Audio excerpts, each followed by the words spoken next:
Manchester United are FA Cup champions, as the Reds beat their bitter blue rivals 2-1 at Wembley, thanks to a masterful tactical performance from Ten Hag and great execution from his side. What tactics were on display from these two sides, and why has the City side been one of Pep's weirdest iterations?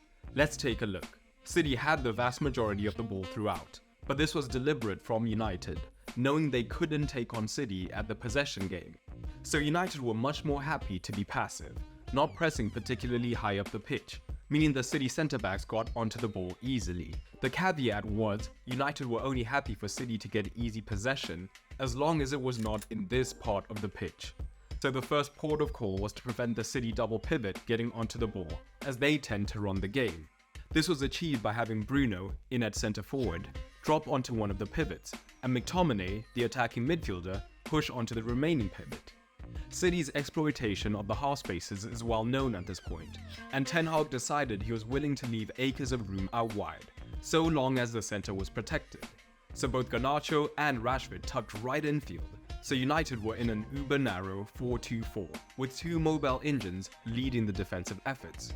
Ten Hag was willing to do this because he noticed the new shape City have used in recent months, with Pep often using his fullbacks as traditional fullbacks, allowing the wingers, who might both be more easily classed as natural midfielders, to play in their preferred central positions, leaning into Pep's desire to overload the centre of the pitch. But the way his two inverters operated was different, as with the pivots covered and City struggling to find anyone between the lines, Bernardo Silva would drop in to try and make a 3 versus 2 against Fernandes and McTominay.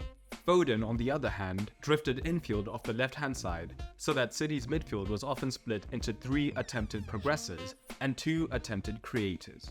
But this hypothetical 3 versus 2 was actually more of a 4 versus 2 in United's favour, because the front four was so narrow compacting this space, as Ten Hag was willing to allow the City fullbacks to get on the ball, as they are barely a threat compared to the central players, so this made it difficult to find the progressors and easier to stop the fullbacks who were not great 1 versus 1.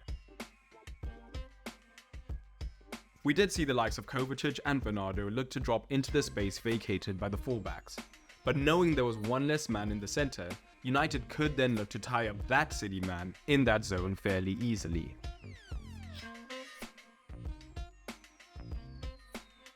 But this shape also had massive problems for City, and this was primarily due to the Walker and Rashford dynamic. They are two of the paciest players on the pitch, and Walker, in this position, was giving Rashford too much of a head start on the transition. So whenever United did pinch the ball, they were perfectly positioned to transition. City were forced to re-strategize, with Walker and Bernardo having to rotate, which did have the advantage of affording Bernardo a 1 versus 1, which was much more dangerous than having Walker in that zone.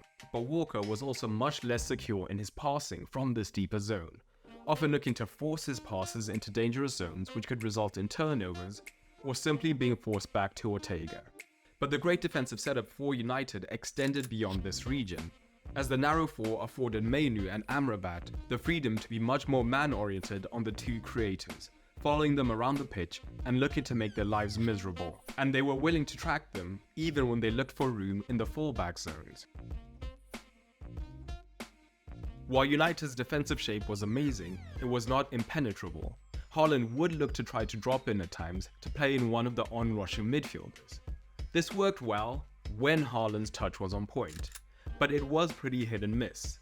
Out on the left-hand side, De Bruyne had the embers of success when he and Gvardiol would dynamically switch roles, meaning De Bruyne now has a little more room to pick out the pass. But all of that was secondary, as the most dangerous route to goal for Manchester City was when De Bruyne and Foden, rather than splitting the pitch in half, looked to overload one side, as now one of the United pivots had 2 men to pick up, creating the potential for combination play. This is the perfect example, with De Bruyne and Foden both positioning themselves on Amrabat, so when Foden makes the run, KDB can still receive and look to pick out Foden, putting them into a crossing position. But this also had massive problems for City that Ten Hag's men were itching to take advantage of. With the 2 attacking men committed to one side, it would often mean on the transition, the far side fullback would potentially have room to attack if they received the ball. Alternatively, a quick switch would also mean a guaranteed 1 versus 1 against the fullback. And we'll come back to this momentarily, because City had one more trick up their sleeve in the first half. As discussed, United were pretty comfortable man-to-man against the two creators, but once the ball got wide, one of the biggest game changers was having one of the progressors make the late run to create a 3 versus 2 advantage here and finally try and break the United defensive shape. Kovacic exemplifies this, as he's initially deep in the line of 3, and we see Mainoo and Amrabat are comfortable man-to-man. But at the last moment, Kovacic makes the run, so now he's the free man and gets in the perfect cross begging to be finished. We saw some of the same with Rodri, but here with a completely different outcome. Again, Mainoo and Amrabat are happy 1 versus 1, and Rodri makes the late run and finds the cross to De Bruyne. But this leads to the other problem, as when Kovacic or Rodri made the run, they left the other pivot vulnerable on the transition, as Walker would instantly be moving wide to cover Rashford. So in that same instance, it leads to United playing easily through the centre, allowing Mainoo time to settle, with Rashford switching to Garnacho. There's a gaping role where Rodri would have been, and Fernandes plays the ball into Mainoo. Pep needed something to change the game, and that something was the magic that Doku provides. Doku's impact was such that in comparison to the first half, City barely went through Silva on the right-hand side in the second, with the sole goal being to find Doku.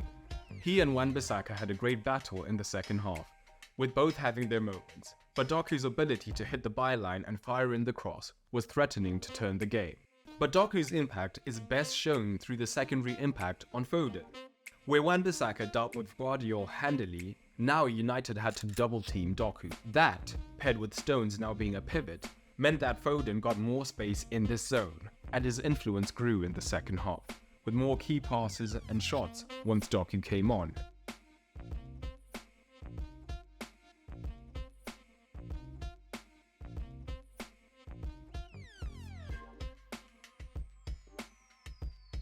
This was the perfect example of a team intentionally going without the ball and executing perfectly, culminating in United being FA Cup champions. United fans, would you be happy if Ten Hag stayed on next season?